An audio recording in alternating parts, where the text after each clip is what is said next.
Riwruok ma jochiw thieth matayo chenro mopogore opogore mag thieth e osiptende kata clinical officers ochiwo milome mar biro ng'anyo ka piny owacho kochopo dwachgi e thuolo ma ndalo 21.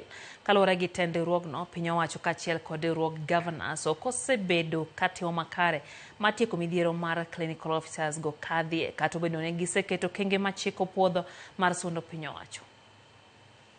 Healthcare workers cannot and will not tolerate continued systemic injustice, impunity, and blatant constitutional violation by the Council of Governors, and therefore, unless immediate corrective action or measures is taken, the caucus warned that an arrest in the health sector will be escalated within the next 21 days from the date herein. So we are calling upon the Council of Governors to respect healthcare workers. We are not even telling you to give us a standing ovation, no.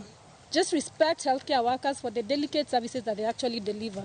Because if you don't have the doctors, if you don't have the nurses, if you don't have the nutritionists in the facilities, who will take care of your mothers?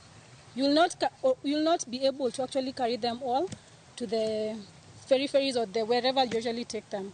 So let's promote collaborative governance and collaborative problem solving, where we're not addressing or masking issues.